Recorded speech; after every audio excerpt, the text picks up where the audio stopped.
Lago? Yeah. Iago will tell us more about this. Well, have a good talk. So hi, my name is Chris, and it's my colleague, Iago. We're from a company based in Berlin called Indocode. We do open source consulting, and among other things, we are working right now with a client who has us basically running 3 Androids on one Galaxy S3 with 1 gig of RAM. I think there's been a couple talks at this FOSDEM about running multiple Androids. That's mostly based on Zen. I think Samsung's doing work. I was watching one of the videos, not from this FOSDEM, but from another event, and they were talking about how they were having memory constraints on the Nexus 10 that they're working on with 2 gigs of RAM. So, that's always kind of amusing for us with the constraints that we have. So this talk is actually as much for us as it is for anybody else, because if you have ideas or anything, please stop us and give feedback, or the questions will be very much welcome, and hopefully after the talk we can talk to you also about some maybe improvements that you have, some ideas that you have for improvement. Okay, so the first question is, what exactly is low RAM? And Google defines this in the recent, I think this is about ice cream sandwich, about 512 megs. If you're at this level or you're below this, then you're probably going to have to look at some of the things we're going to be showing to improve performance, or just to modify it to your system so that it runs until you get good performance from your device. So when would you really find yourself in this situation? There are actually several reasons why, you have no choice. Maybe you have a client, this is similar to the situation we're in, and basically you have no control over the hardware you have, the memory or anything like that, and so you're just told to do it, and so you're kind of in a bind, and you do what you can. You could be one of these people who runs devices that are more than about 2 years old, and then you could be one of these rare people who actually likes to put an updated Android on these devices. I don't really know any of these people, but they do seem to exist. And then I think some of the more interesting things, you have Android coming into the embedded space, where a typical or a traditional embedded Linux was found. And so I think we'll be seeing more and more of that, because there are some features there that are quite attractive, and we're just getting it up pretty quick. And then you have what I just talked about, the virtualized Android. Actually, I should mention a little bit. We work for a company called Trust Core, and they're working on this high security Android. And so we have basically 2 user-facing Androids, and then we have a third Android that's pretty much everything taken out of it, runs on very little resources. But it talks directly to the hardware. So we have basically a layer where the user-facing Androids, they have no direct contact to the hardware. And we run this on a microkernel hypervisor. It's not Zen. And actually, I think the main developer for that is actually, I think David talked on the microkernel track. Okay, so let's move on and actually look at the layers where we actually do things. Now, the first layer is the one that's most accessible to everybody. But you can't really ignore this, because even if you're creating the device, you have to make decisions on what apps. For a browser, for example, you have the unmaintained browser that's there now, or you can choose something like Firefox, another open source browser. And if you look at these, you will see that they do things, one does things better than the other as far as memory management, and we'll actually talk about why that is. Okay, the next one is the Dalvik VM. As everybody pretty much probably knows, Android uses their own VM for Dalvik, and this was for several reasons: licensing, performance, etc. And we should also point out that they have a new one called Art, and so this actually might eventually be deprecated and not used, but for now it's still the default. And Activity Manager. Now, this is an integral part of Android, and it actually plays a major role in memory management. We'll look at just the memory management portion of this a little bit.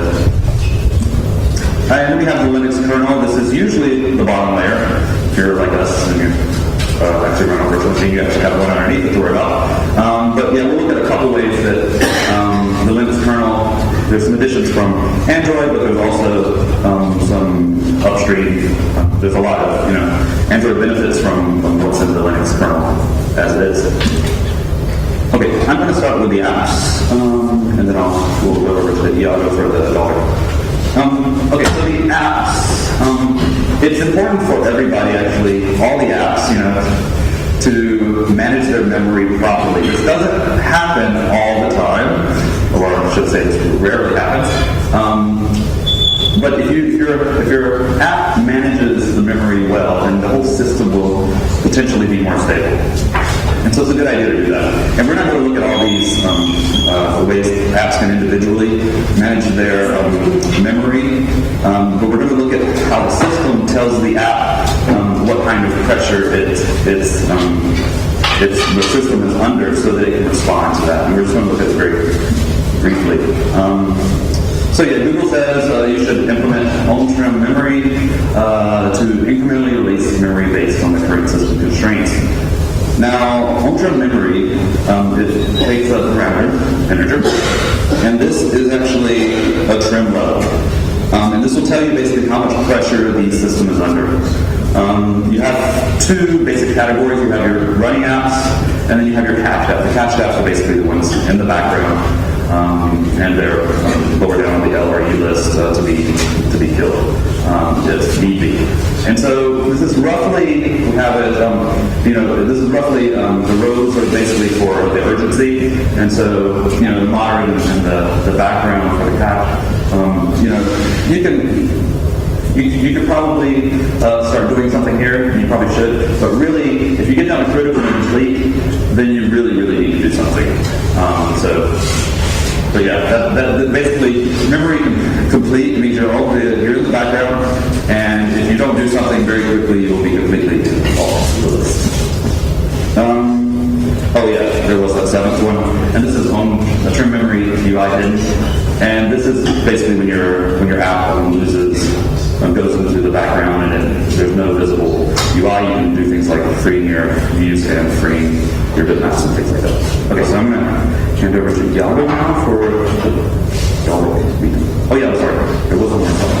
And this trim on-prem memory is got started in Ice Cream Sandwich, and so you still need to implement the on-load memory for older devices, and that's basically equivalent to the trim memory complete.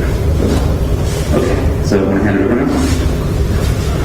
Okay, so WPM, as Chris said before, is the Java virtual machine that Android uses. So we're going to first look a bit at how Android already does some things to keep the memory footprint low. First of all, WPM is a register-based virtual machine, whereas the regular Java machine is a stack-based.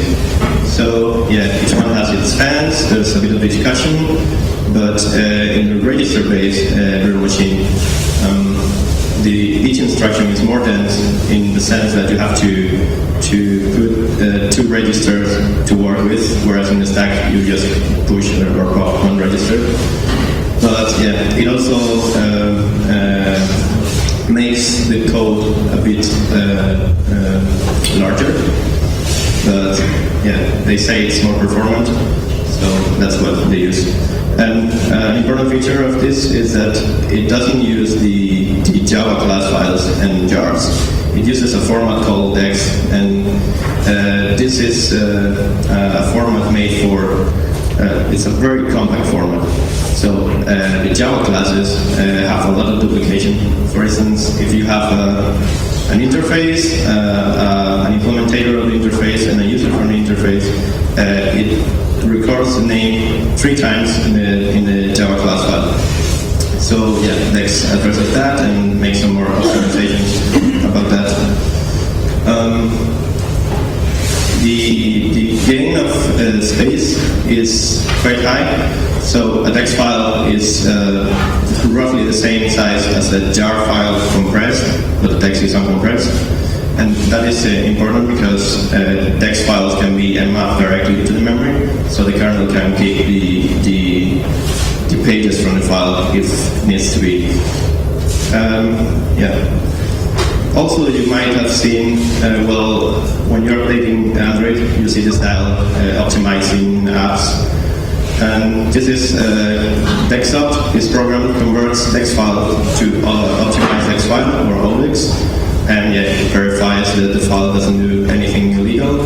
And it also does some optimizations like through empty methods and stuff like that, static linking. Another way that Android saves memory is with the cycle process, which handles the spawn of new processes. So at boot, Cycled loads the common libraries that most apps use, and then it forks the processes, so every process spawned by Cycled can share everything. And that's a big memory gain. And lastly, in Android 2.2, they introduced the just-in-time compiler. And they were saying that at first you can reach a twofold improvement, but in the new KitKat guidelines for low memory devices, they say that for low memory devices we should disable it because it takes memory this JIT cache. I think I skipped all the points, but you get the idea. So you're probably familiar with this output, and it's the Dalvik VM in the logcat, and it's telling us what is garbage collecting. So there's 4 kinds of garbage collections. Here you can only see 3, because the last one is called GC before overwhelm, and if you get to that point, is that you are going to run out of memory, so you don't want that. So the rest are GC explicit.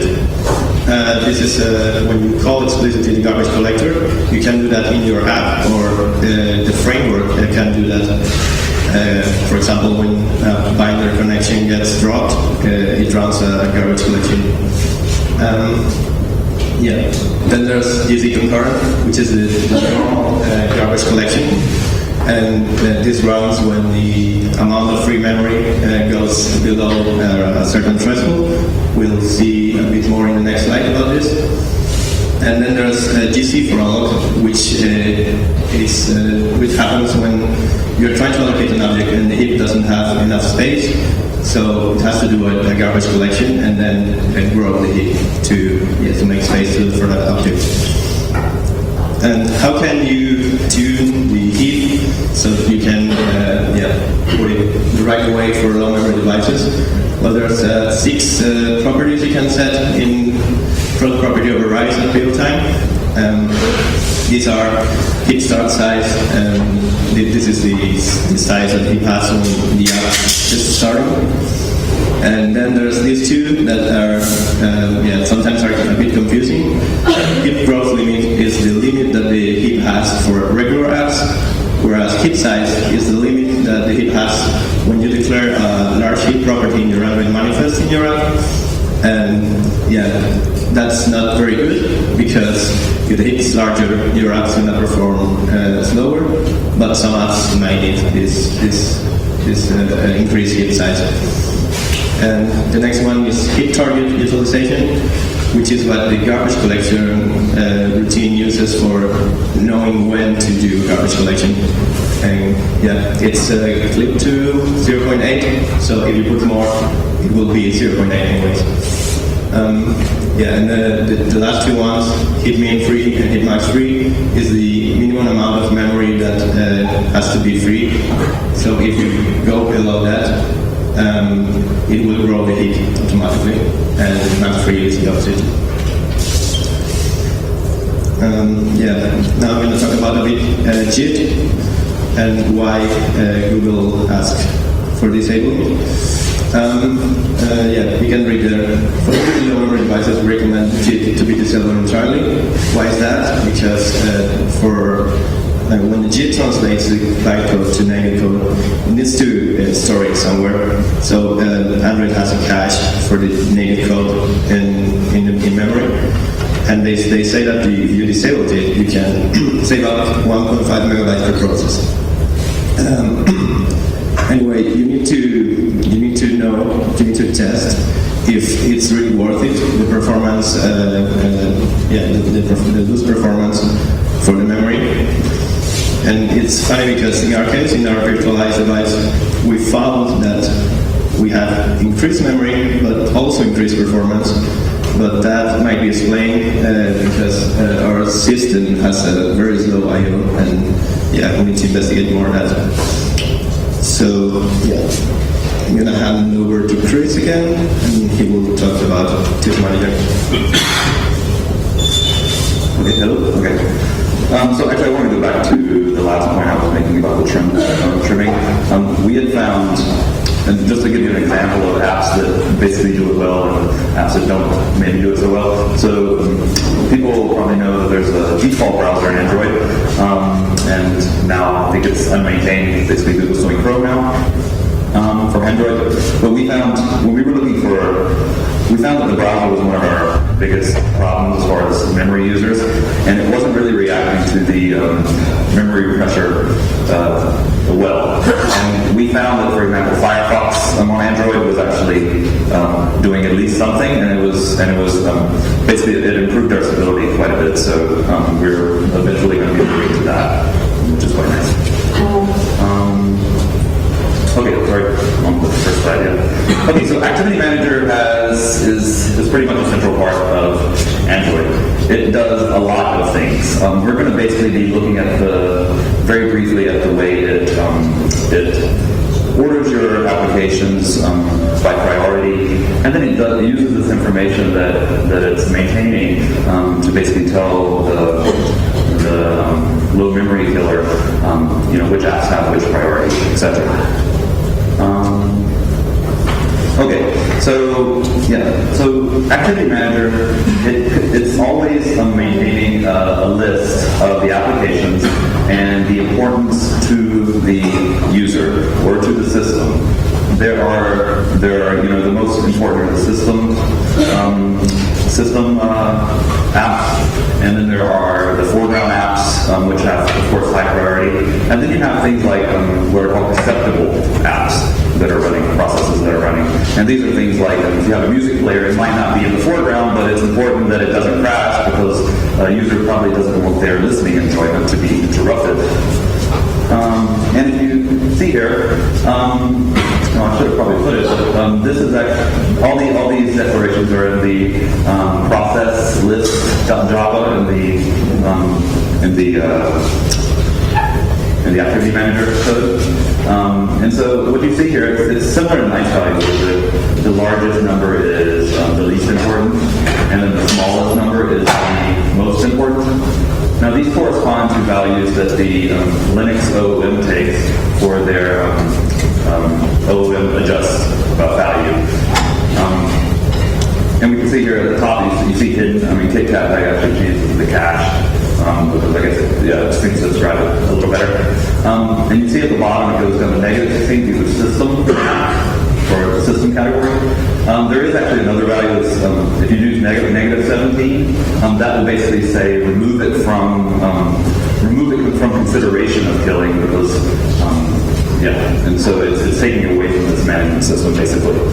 And you may need to do that for apps or processes that really need to stay alive. Okay, so it uses information, like I said, to pass it to the low memory killer. This is this is kind of a prelude to the kernel changes we're going to talk about a little bit. But it's important to talk about it now because this is the Activity Manager and the low memory killer kind of work together, because the Activity Manager basically feeds the information to the low memory killer with its sysfs interface. And so it basically tries to preempt the OOM. Android never wants to get to the case where it's really out of memory. And so the low memory killer just, instead of out of memory, it's low memory so that you can avoid actually actually reaching the level where you actually have to kill the system. Absolutely.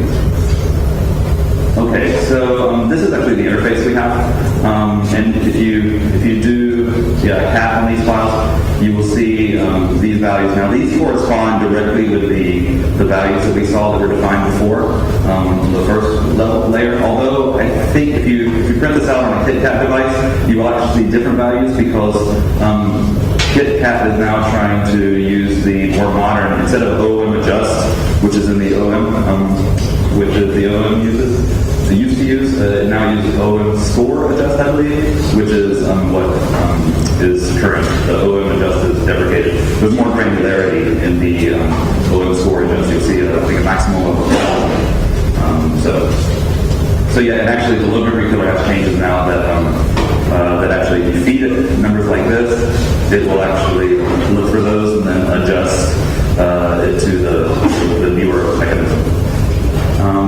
Okay, then you can see the min-free.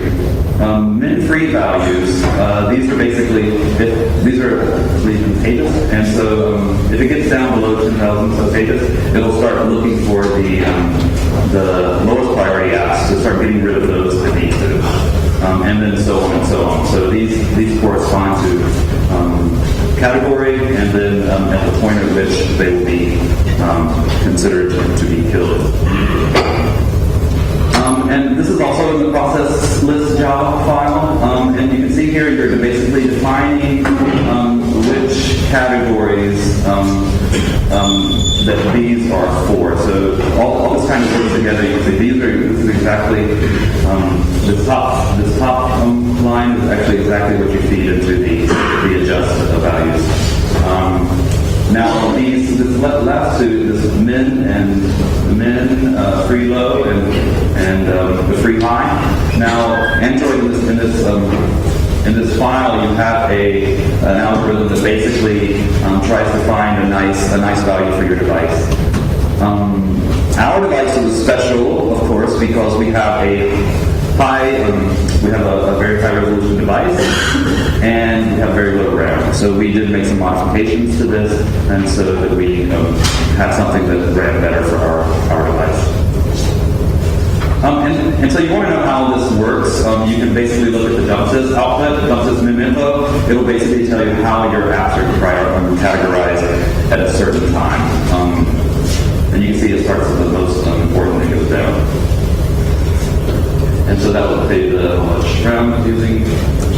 And then you can also look at dumpsys activity OLM.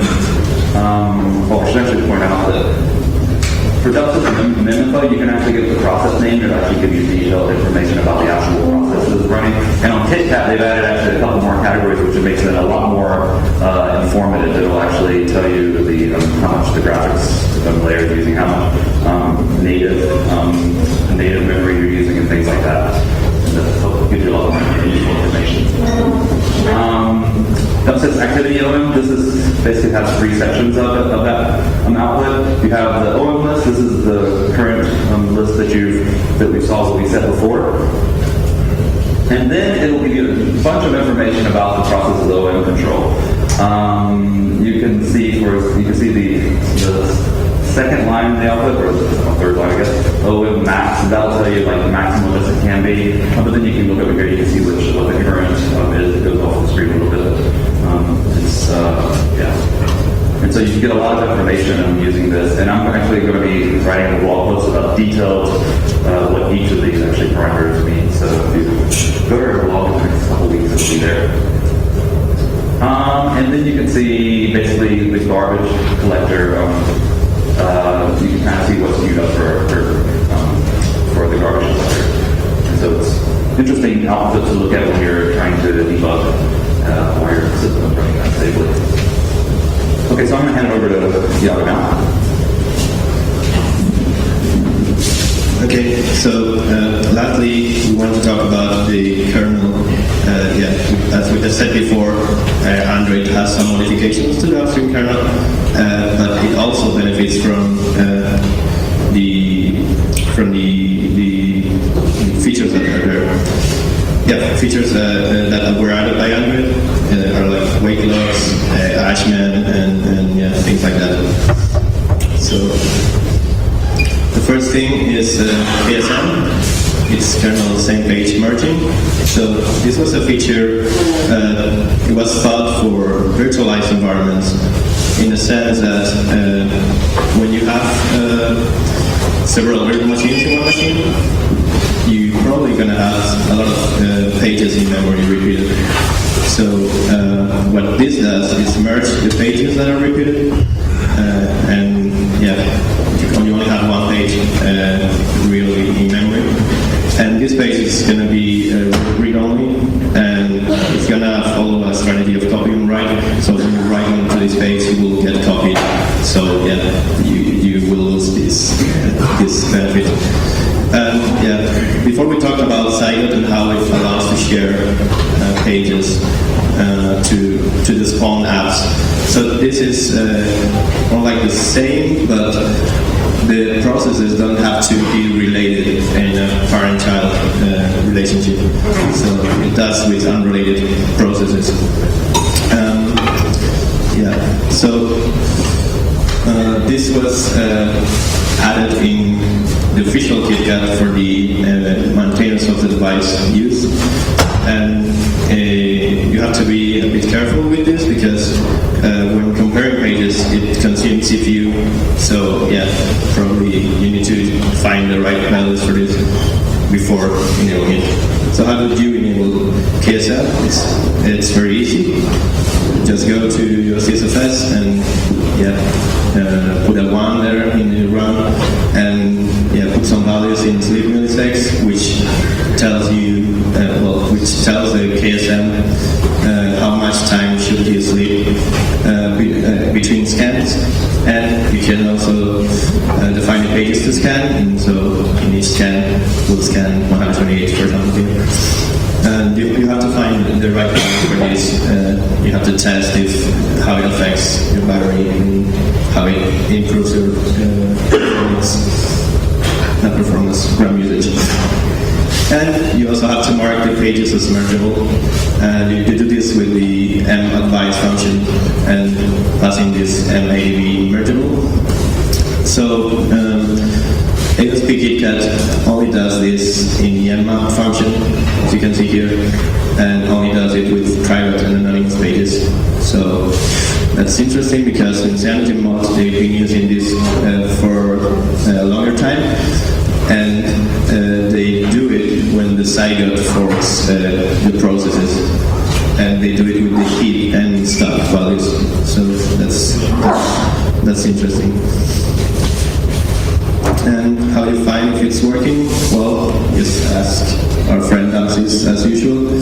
So with Damsis info you can see the amount of memory saved and the amount of memory shared.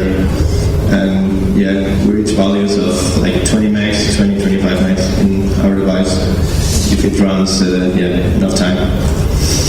So the other feature, I should mention that the KSM is in the upstream kernel, and whereas this extra 3 kilobytes is not in the upstream kernel. So I'm going to try to explain this graph. This is how the system looks when you're running out of low memory. You have these watermarks, high pages, low pages, mid pages. So when the memory goes below the low pages, the kernel is going to try to free pages with the daemon called case.b. So you are getting in a danger zone, because if you get below the mean pages, you cannot allocate more memory. Only the kernel can do this for its own purposes. So you have to stop the app, and that's requesting the free page, and then free a page wherever you want. Wherever you can. So this often causes I/O, since it's very slow. You want to avoid that. And they added this extra 3 kilobytes feature for exactly this purpose. And so this extra 3 kilobytes feature, you put there a value, and it makes the delta between mean pages and low pages bigger. So you can allocate memory without running into this I/O. And KSOP also has more time to free pages. So in KitKat webcam is set to 3 times screen with full resolution and full color. So they do that in order to avoid entering in this mode. It's called narrative frame. Well, I hope you understand that because I got it messed up, but if you have questions about it, just ask. And let's hand over to Chris to wrap up.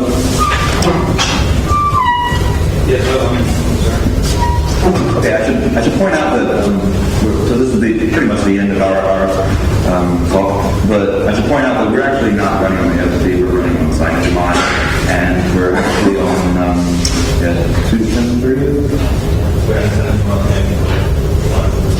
1.3, yes, 10.1.3. And so we often find the stuff in KitKat is actually, the importance for us for KitKat is that Google did a lot of work to improve this. One of the most important things they did is actually added a bunch of documentation. I wish they had done that earlier, because most of the stuff we found out the hard way. But now actually it's pretty, it's well documented actually. There's a page on the AOSP site for a look around. There's some guidelines also on the Android site as well. So it's actually improved the situation a lot. So like I said before, we're interested if anybody has any other inputs, you can ask questions or make comments, or we can talk about it afterwards. So I think that was it though. All right, thanks.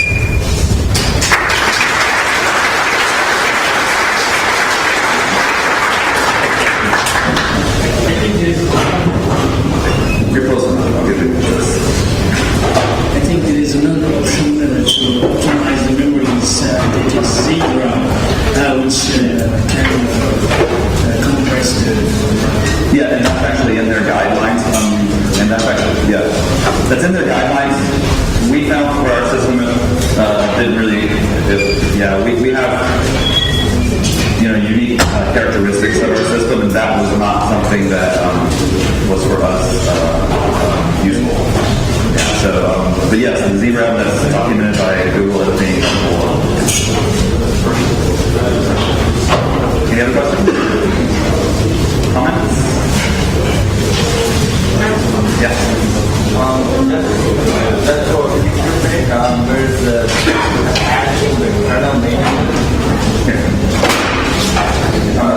So that's just for the future. So there's the hashing the kernel mailing list. It's about the volatile pages. And what it does, it's allowed to mark the pages volatile or non-volatile. So when the operating system is on pressure or memory, it's allowed to actually dump the pages. So you can mark the pages to be volatile. If it gets some pressure, it's about to swap something, just can dump it. Yeah, I know that there was If you try to access the page from your application, it's going to give you send a signal, so you get the address, and then you can reload it. So the idea was that for browsers, I can only keep a page with a single tab, and I can dump everything else. So if you open the tab, you can recompute, redraw, or render everything again. Okay. But that's not even mainline. Yeah, there's some other patches we've been looking at. There's one, two, actually, no, there's actually, I should say it's not really a patch. It's already actually in the 3.2 kernel, but we have still a 3.0 kernel. But I just backported something in 3.2 kernel, which is interesting for us. But Android, modern Android already has it. But that basically improves the, basically less direct replaying in the allocation path. But I don't think that's related to what you were saying. Yeah, I would like to look at that. And there's a thing, a prototype implementation JMalloc using the volatile pages. Yeah, I'll have to look at that. Yeah, you can point to. Any other comments? Yeah.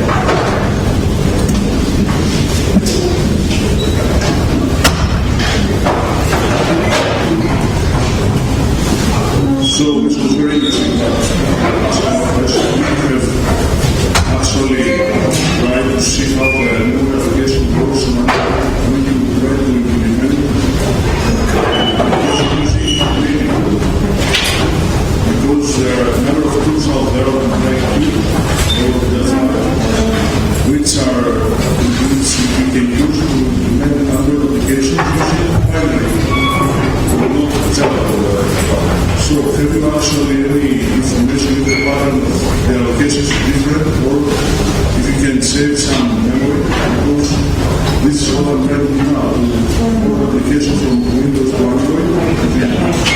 tools. I have the same and I'm wondering if, okay, I have not reached this point that I've been so far, but I'm going to get there in school, so I'm interested to know if maybe intro tools or other tools, maybe using the binary application, it uses J9 to communicate with Java with the activity managers, it uses more or less memory, I don't know. Yeah, probably something we should probably talk about afterwards because I understand it. But yeah, I know there's some, yeah, I don't know, the other, do you have something? I didn't actually. So you can make it Running native apps instead of the Java in memory. You can use to write an application on Android or the file. And the way they communicate with the entire Android runtime is using J9. I'm wondering if you have seen anything about this, because normally native code uses less memory than Java code. not really, because the bytecode is more compact. Actually, the native code it has to be expanded to use the registers and everything. So Oh, yes. Yeah, so the native code it's bigger than the Java bytecode. Yeah, and I was just thinking the same as you, and I researched a bit online, and it turns out it is. So I think it's not going to help much in the memory. I mean, in performance, maybe of course. There you go. Thanks for coming.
we didn't try without equalizer.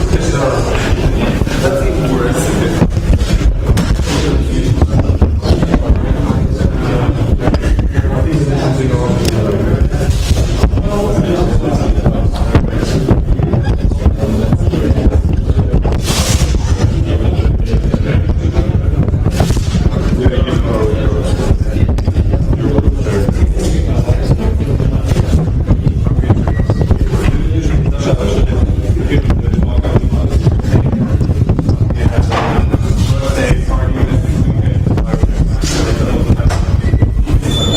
That's the ideal excuse to be here.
A bit of gaffer tape will always do. Did you try to make as much lyrics out of the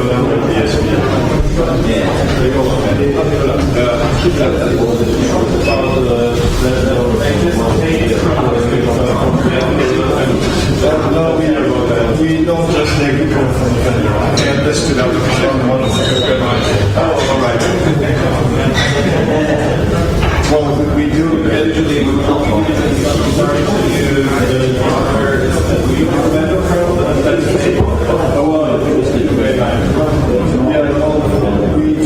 we just do people.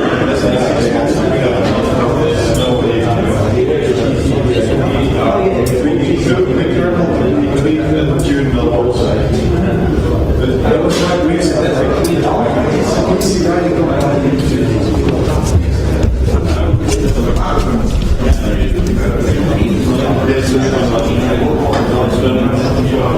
That's fine, yeah.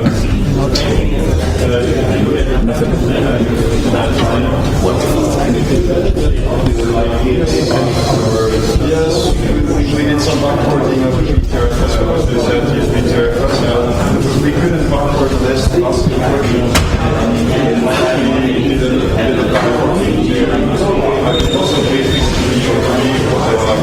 Crazy stuff. We want the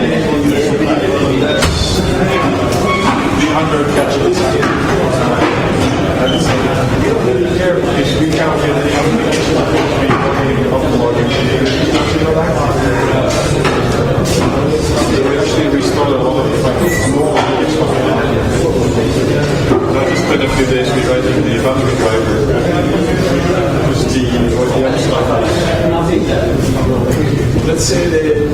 it to me when the algorithm was doesn't always work. And it's mostly synchronous. We record and they change the magic value somewhere, or they have more magic values. So it's actually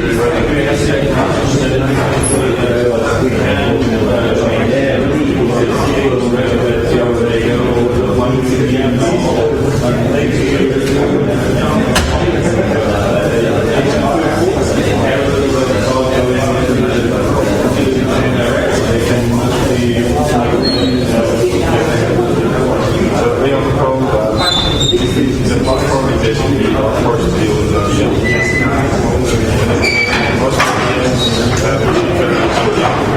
under PSPs, and it's kind of like buying like a car online. It's like, we have these like possible different things.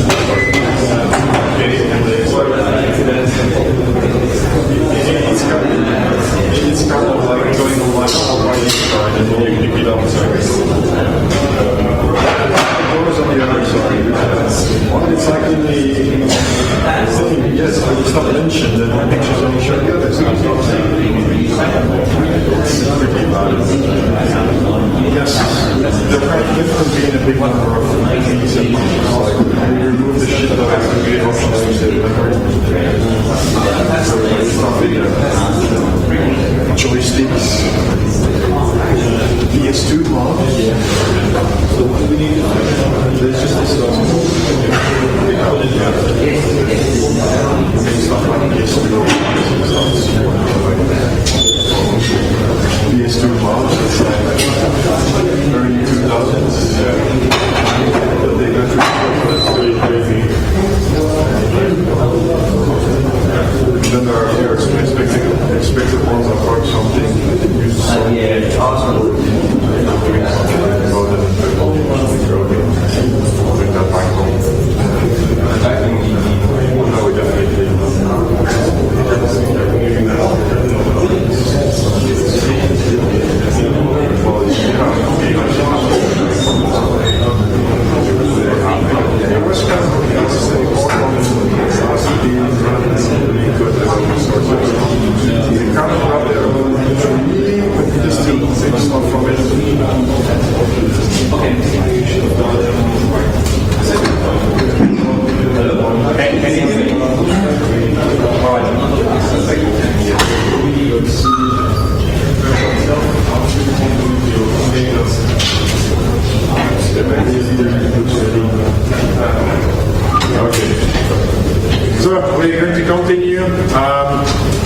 We're going to now look a bit more at routing.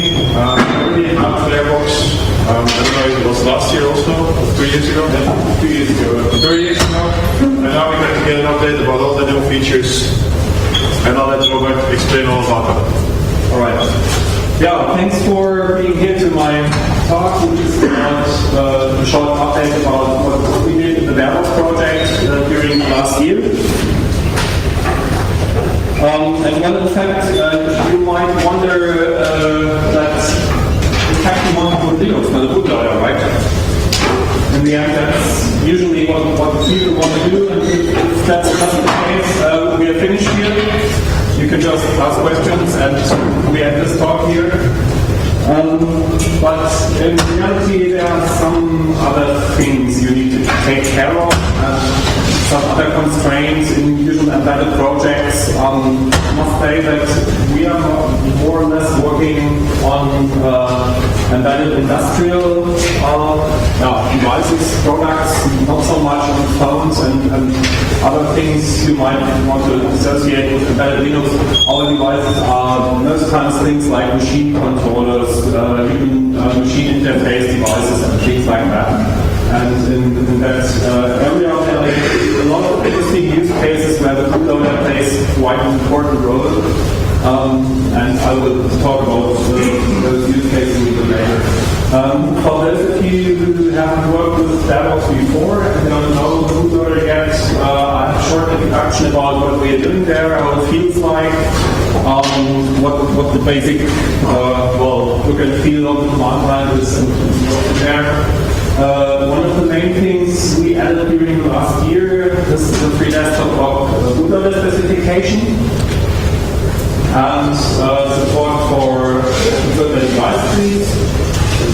And finally, some light features like multi-in support capabilities, and in the end, some question answers. So I start with the use cases here.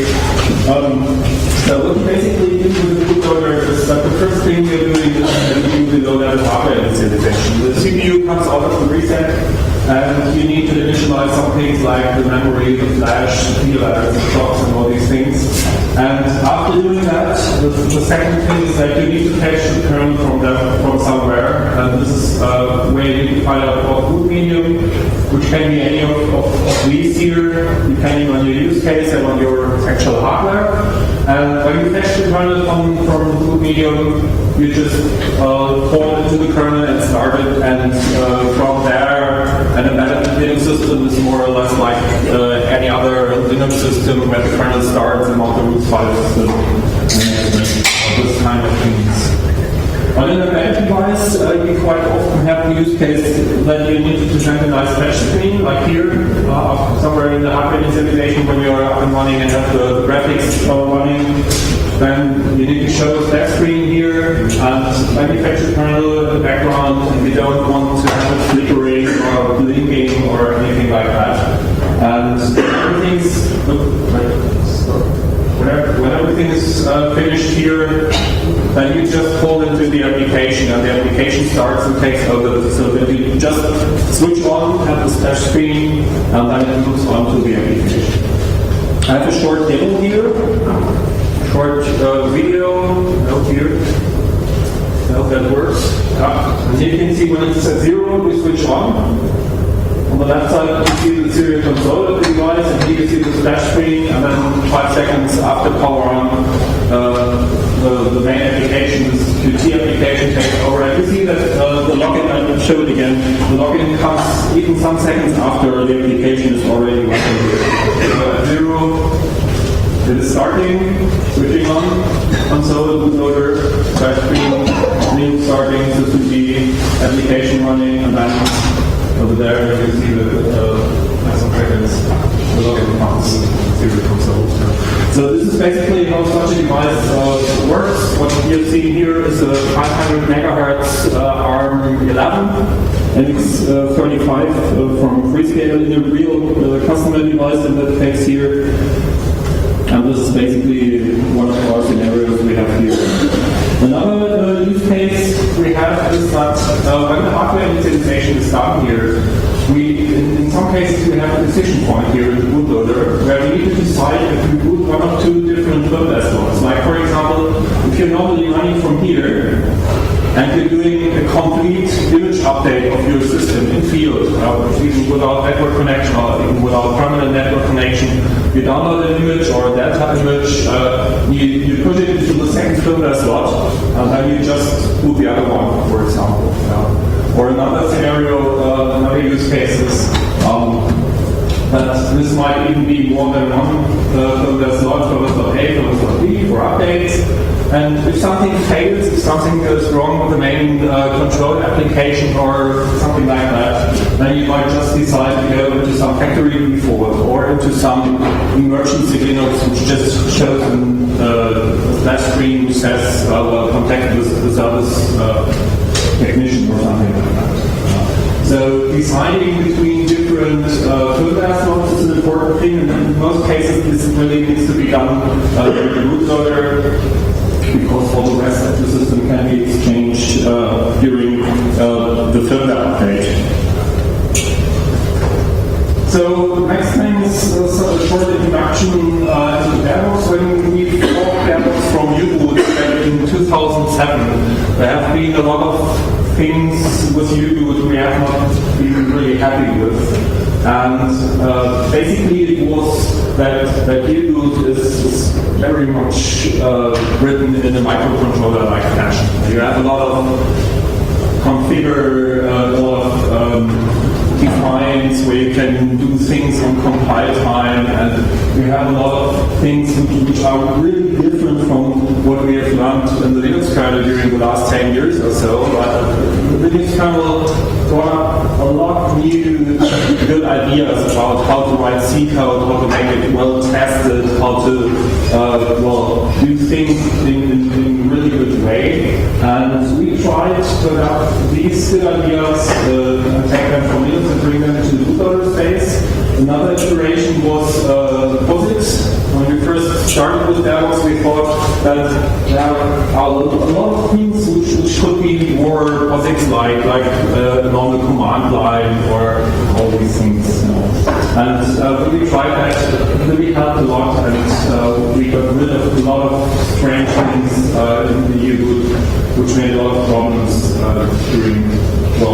during hardware. Hardware bring up is something we do in our daytime job, so getting new hardware on our desk which never run Linux before, and then trying to make everything work when you don't know if the hardware works actually. This is something that plays an important role. Frameworks is pretty important. If you remember the old Linux 2.4, there have been a lot of drivers who just implemented interfaces. And today in Linux we have frameworks and mid layers in there which implement the interface and have an internal API, and that's something we do in DevOps quite often.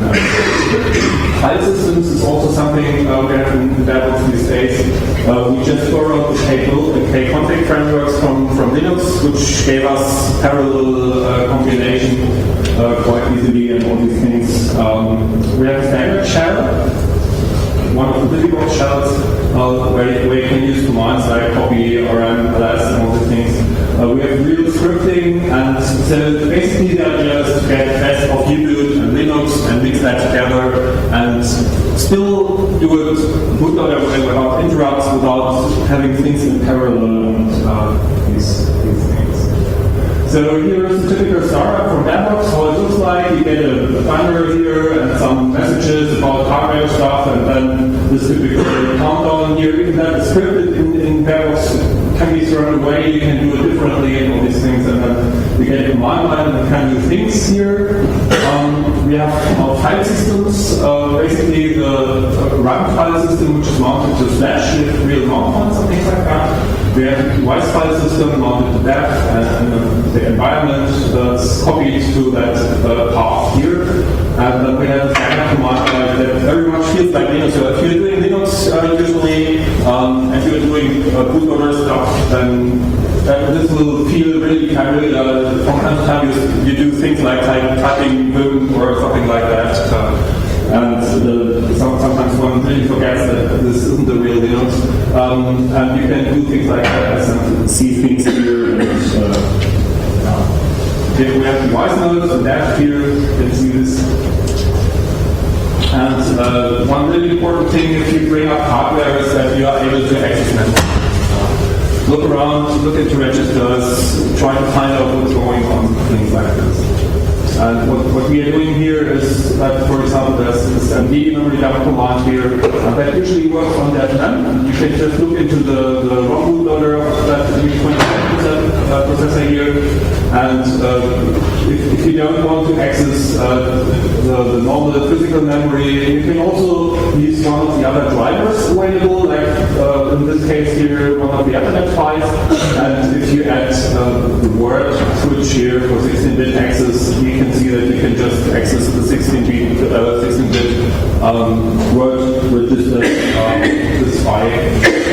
This is pretty much debugging stuff, just to find out what's going on in the hardware and to bring up new electronics.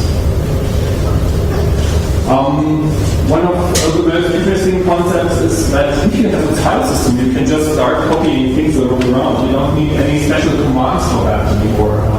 Remember fetching the kernel from somewhere and putting it somewhere else in some other address. When I worked on U-boot, I just confused all these hex addresses where you had to copy the kernel to and all these things. And all this becomes much easier, like if you look at, for example, this here, this is just copying from def 0 to somewhere in the file system, in the run file system, and you can just say, I want to use this device, and you don't have to remember where this device was and what the correct text was. It's quite comfortable.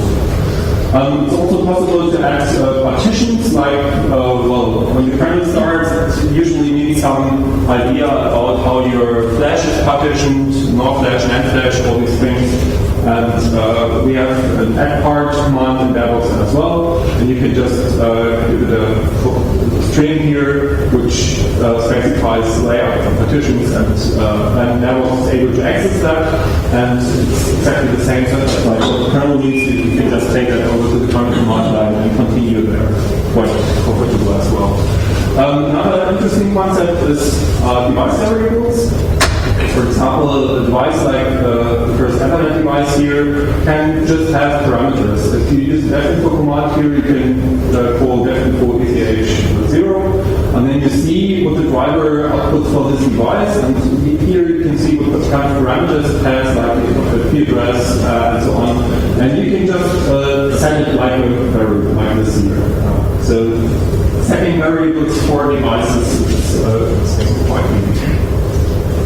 Also getting the kernel like TFTP, for example. Recently in DevOps we are more going towards having, well, things automatically mounted, so you can even copy things from the TFTP file system and things like that. So that's all quite easy, and it's very abstract if you compare it to how it's done to be. Okay, so this was basically a short introduction for those of you who are not familiar with DevOps yet and didn't work with the bootloader in the past, just to get a little bit of an impression of how it looks like. And the next thing I want to talk about is the free desktop bootloader specification.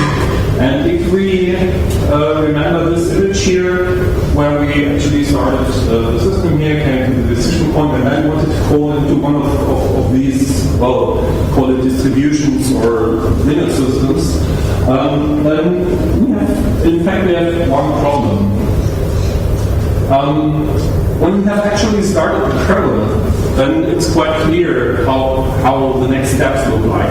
You can give the root file system variable to the Linux kernel command line and have a kernel where it finds the root file system, and all these things are quite clear. But at this point here, where you need to do things, where you need to find out where your root file systems could be, there is something like a gap in the specifications, because when all these things came up, hardware was quite fixed. There was no big, hotplug buses like USB memory sticks or SD cards or anything like that. When UBIT was written, you basically knew that you had some NOR flash or NAND flash or something like that in your system, and there was nothing dynamic in that. Today, especially if you don't look at these deeply embedded devices, but at things like netbooks or more PC-like devices, then quite often you can just plug in an SD card and start from that, and you basically don't know anything about that. You want to look inside, you want to introspect that, and you want to find out what's in there. And this is basically something where we have a gap in the specifications. We looked around how the big distributions do that today, especially on different ARM targets. And for example, if you look at how Ubuntu works on, for example, the x53 Quickstart board or the Panda board, the Toshiba AC100 or Irma 3 board, then we find a lot of readmes or how-tos. Do this command, take this one, and then a lot of instructions you need to do in the right order, and in the end you get your system out of running. Basically the same if you look at Debian on different ARM systems. It's also more or less how-to-ware. You look into some wiki, you collect your commands to do the right things, and then in the end it starts up. And when the kernel is up and running, then all the systems feel almost the same. Fedora, the same thing here. It's for every distribution. If you look at on which ARM devices they are supported, you will find that it's a completely different set. One distribution has been tested by some people on that hardware, and another distribution on that other hardware, and they have written a how-to, and then it is supported. But there's no generic generic way. Here is where we have this gap between the bootloader and the kernel, and there's nothing which is unified in that area so far. So it's basically a manual process. As I told you, with a lot of reading, and in the end, the distributions do not have general ARM support for any board, which is available, but just for selected ARM-based boards. So some years ago, there was this nice commercial here in German computer magazine. So some company, I can't read this here, where some company said the open operating system doesn't only have advantages, it's all different. It can take strange paths here. So this is basically the situation we have today. We have a lot of interesting hardware here, we have a lot of distributions here, and for any of these you need to define something special. This is where the free desktop bootloader specification comes in, and this tries to fill this gap and tries to invent something here which can be supported for all these devices and makes it possible to discover what's in here. I'll show you some examples in the later. This is where you can find the bootloader specification. It's coming from the startup people. You know that Debian GNU system or how is it called? I don't know. Okay, these people have invented that, and what it basically does is it offers a standard method how to find a partition to use as /root, and it defines these bootloader entries which contain the document text file per entry, where you can just describe one of your operating system images you might have on your SD card. So let's, for example, just take a laptop with an SD card, something like that, with different operating systems on the card, and these entries define what's in there. And then you can have a directory here with the machine ID, and in there you have kernel and init device tree, and so if you look at different hardware, this is what we currently care about. One of these embedded boards on the history here, or another one, the socket here, FPGA or video board, something like that. And you see that there's a completely different set of media eMMC here, NAND, SD card, SPI NOR, or something like that. And what the bootloader does want to do is it wants to look inside, wants to find out what's in there, and wants to, either select one of those or use any algorithm to choose between them. So how does it find the boot partition? On MBR, this looks for a special partition with type OXDA. And on GPT, it looks like for this studio ID here, and if it finds that, it uses that as /root and looks for these entries. And the entries look like this one here. You basically just had a text file with a title, a version, a machine ID, options, Linux, init.rb, and we added a device tree to the specification. When you first write that on an embedded ARM, this option wasn't available. We brought it into the spec recently, and this is basically everything the bootloader needs to know about that boot target. And if you have this information, then that's basically all you need for one of that Tunda slots I showed you on my first image over there. Okay, so what can you do with a bootloader specification when you have the system up and running? This is an example here from the famous Electro, which was one of the first ARM-based netbooks within, I think, MX51 or something like that. Cortex A8 CPU in the 800 megahertz range, the SmartBook. And if you have that up and running, you can use that kernel install command here, which is coming from the systemd project. And you can, for example, just tell it that you want to install that kernel here. And if you just do that from your update or whatever, or from the package manager, then it takes care of these bootloader entries, all these text files, and it provides everything the bootloader needs when you start it for the first time to have another entry with another kernel, for example. So this is also communication between the Linux user space and the early stage where you want to use that. I don't want to update.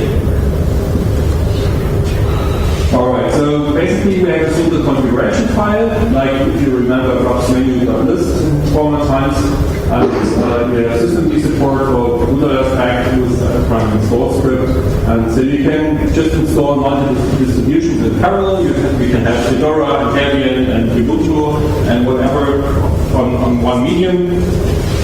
And you can even have multiple kernels, pair distributions, and all that is just described with a config file. Bootloader can then auto-discover that, and what we did with that was we had one SD card, and we plugged it into several, completely different ARM CPU-based embedded devices, and it can just boot. Now remember what the current community is doing right now, they are working on getting one unified kernel for ARM, where all the decisions, if you are on one model or another one, is basically done on runtime and not on compile time anymore, like in former times. And the combination of these two things make it really possible that you can have one SD card and plug it into different devices and just boots just by detecting everything. Alright, so we have a good understanding of these boot targets now. When we started with bootloader stack, it already worked on SD card types, which are running with the Explorer file system, or in the embedded universe, we quite often have the VMCs, which is basically an SD card in a VGA case, which you can directly solder into your device. That worked right out of the box, and what has been added was open further device tree support, that we can also describe our hardware with an OS tree, and support for flash-based devices, real flash-based devices, NOR flash, and flash-based devices, and UBIFS. That was also what you have seen in my first demo of the device, which just has NAND flash and booted from an UBIFS partition. Alright. The second thing which came in last year to Barebox is support for the OpenFirmware device tree. The OpenFirmware device tree is, at least in my opinion, thought differently if you had asked me some years ago, but in the meantime, I think it's a very nice tool or method to just describe hardware, to declare what you have in your embedded system, everything which is not auto-discoverable, like having certain chips on certain addresses on your address and data bus and these things. And all that is done quite nicely in a decorative way in that OpenFirmware device tree. And the more this is used in the kernel, the more we thought about that we really need the same information in the bootloader space as well. And bootloader, there are a lot of points where you need to access some hardware, where you need to do some decisions based on where the different devices in your hardware are, and in order to initialize them. And what we did then basically was that we added firmware device tree support also to Barebox. So you can in fact use the same device tree you use for your mainland kernel and put it in Barebox. And then compile Barebox with that, and then it does all the initial hardware bring up from the device tree. It looks where all the devices are, which I2C devices are on your bus and which address and all these things, and it starts the initialization from there. So from our point of view, remember we are doing a lot of Linux kernel porting to new hardware. This made it a lot easier to bring up Linux on new boards. For example, we have a lot of hardware boards we are working on with the Freescale IOX family, for example. And if I remember how that worked, let's say 2 or 3 years ago, it was always a lot of low-level hacking, a lot of programming, writing WORD files and these things, pushing things through the compiler. And if you compare that to how that works these days, it's basically writing an OF tree. So if you have written an OF tree and have described your hardware, have specified where all the devices are, when you're basically done, you just feed that device tree to bootloader, Sparebox, and well, it moves. You've done everything right, of course. Okay, the same device tree can be used to start the kernel, so you can just hand that over from bootloader to the kernel. Works more or less automatically. There are other nice features in Barebox, for example, that you can runtime patch the device tree. We sometimes have the case that there are variants of the board. Let's say it was 512 megabytes of RAM or with 1 gigabyte of RAM. And if you can't auto-detect that, you can just, if you know that, you can just write a little runtime patch for the device tree and put that into Barebox. And so you can just put it there, and then it loads the device tree, changes that entry to what you already know, and then handle it off to the kernel and start. It works quite nicely. An interesting application for that is the declaration of displays. We have one embedded system which is often used for the displays for train stops and that kind of applications.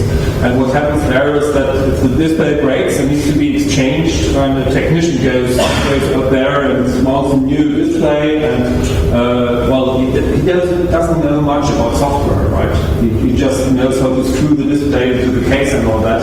And what they are doing there is that they just put that device tree snippet with a new display description onto a USB stick. The technician just puts it in.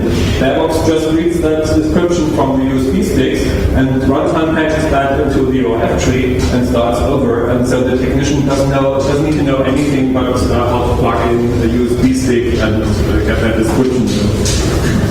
Very nice and makes it quite easy to describe hardware. There's a downside in that, and everybody who has worked with device tree in the past probably knows that device tree very much depends on the stability of the bindings. So since we have device tree based kernels, one of the reasons, the most prominent reason why the board refers to boot is that something changed in the device tree and some other component didn't take care of that.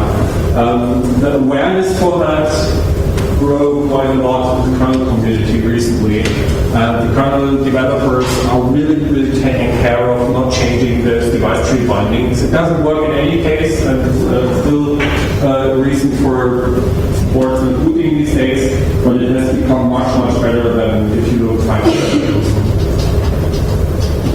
Alright, some other goodies. For example, we have multi-image support in Barebox here.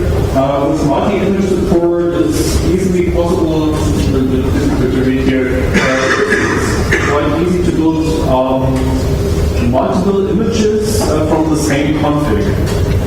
With the case that we have one Barebox configuration, remember that's just kconfig, we type menu config and then you can change things.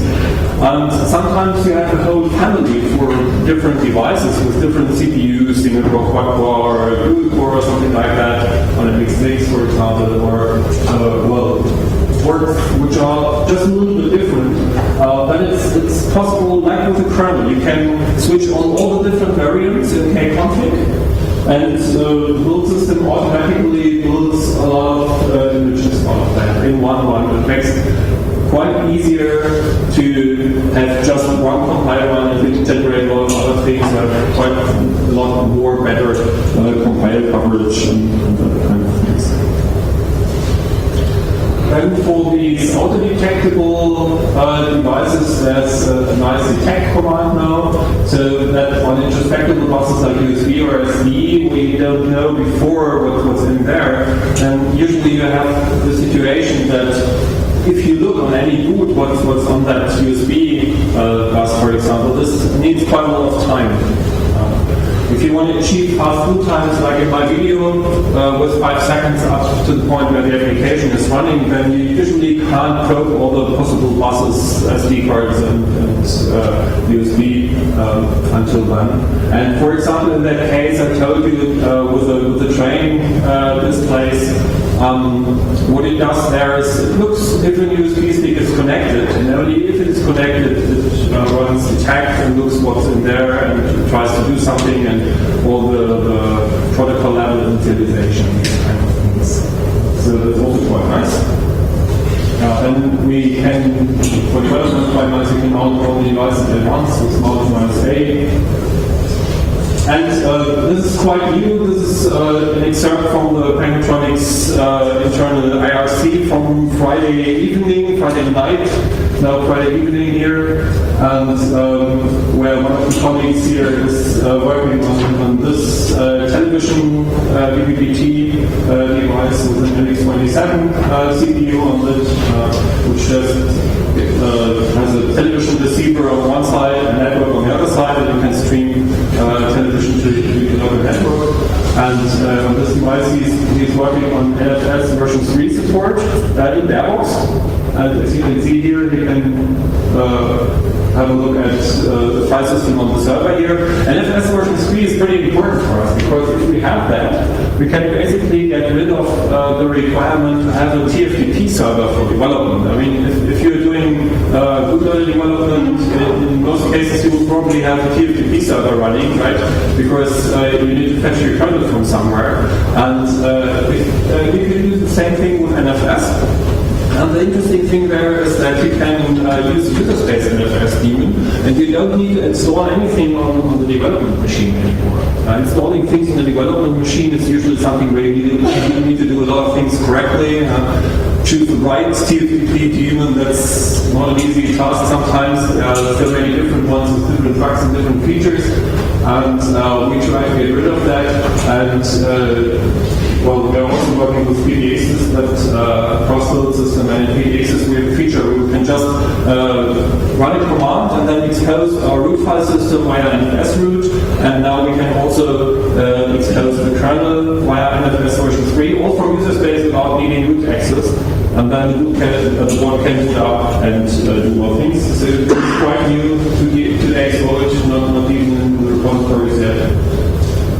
And I think quite an interesting thing which makes development a lot easier.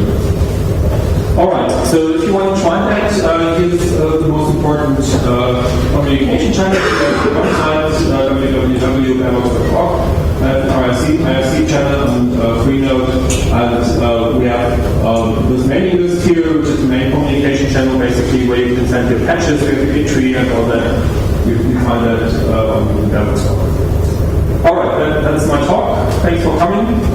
Do you have questions? Okay, I've seen.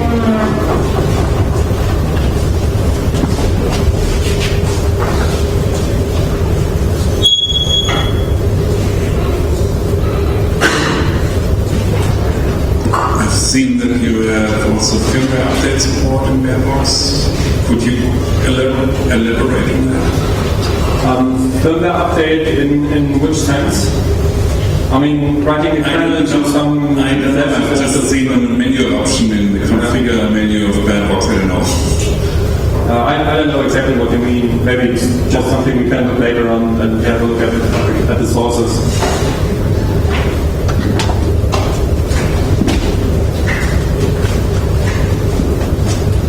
Maybe for FPGA. Any idea of your market share? I mean, your competition is essentially U-Boot, and do you have any idea on how many of those boards are choosing one or the other project?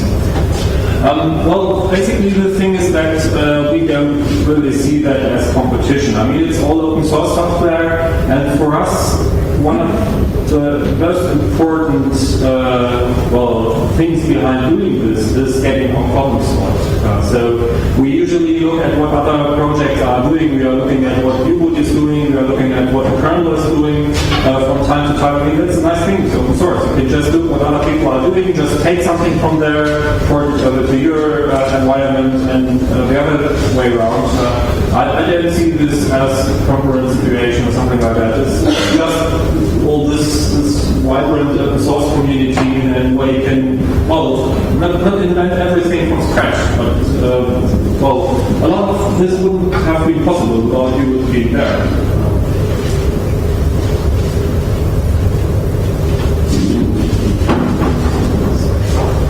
A quick question, what about UEFI support? Any plans, status? Yeah, I think that Sasha Hauer, who's the maintainer of Fairbox, has already looked at what's possible there. And there are also ideas like, no, I don't say anything. There are also some ideas how to implement that in all the interfaces in Fairbox, but it's not there, really. But it should be possible in some or the other way. Well, we continuously look around what's going on there, and basically the idea behind all that is being able to boot Linux somehow. The Linux universe is changing over the time, and also the methods how the bootloader and the kernel interaction is changing, and we don't really know what will happen during the next years. You know, there's all these heated discussion about ACPI on one side and UEFI and doing pure embedded text on the other side and doing OS3 and this kind of things. I think it's quite interesting to observe all that, and in the end, what we need to do is to make Linux good on the hardware, and whatever is necessary needs to be done with the open source components and what's there. So you mentioned at the beginning of the talk that you introduced some modern programming ideas into the bootloader. More specifically, I don't know whether I remember right, but you have some kind of driver model for Fairbox. Yeah. So assuming there's this Linux kernel driver I would like to have in the bootloader for whatever reason, what's your early feeling? How hard would it be to port the Linux kernel driver to the bootloader? I didn't understand the last part. How hard would it be to port a Linux kernel driver to the bootloader? Yeah, in general, that's pretty easy. In fact, the driver model in Fairbox looks quite similar to what the kernel has. I mean, it was inspired from there. And what you basically need to do is you need to get rid of all the parallel executions now. Now we don't have interrupts in Fairbox. I mean, it's still the bootloader, although we have all those nice fancy things. And it's in some way, it's like if you look at Linux looked, well, back in the 2.4 days or something like that, where you didn't have SMP and these kind of things. So that's basically taking a driver from the kernel if you really need to, well, making it easier, remove the parallelism, and then put it there. So it works quite nicely. In fact, we don't really like this. Because it's code application in the end, and we don't like code application like anyone else is working with that. But if you look at my use cases with all these fallback images and things like that basically doesn't work without any instance which takes care about that decision point or the algorithms how to choose which partition and how to choose which filters. So it's basically what still drives that we think you need a bootloader even today, and things like just starting the kernel is no real option for most cases. There are valid use cases where this is an option, but there are a lot of really good use cases out there with real devices where that really doesn't work. Thanks. Other questions? Okay, then thanks for being here, and if you have other questions, you might also come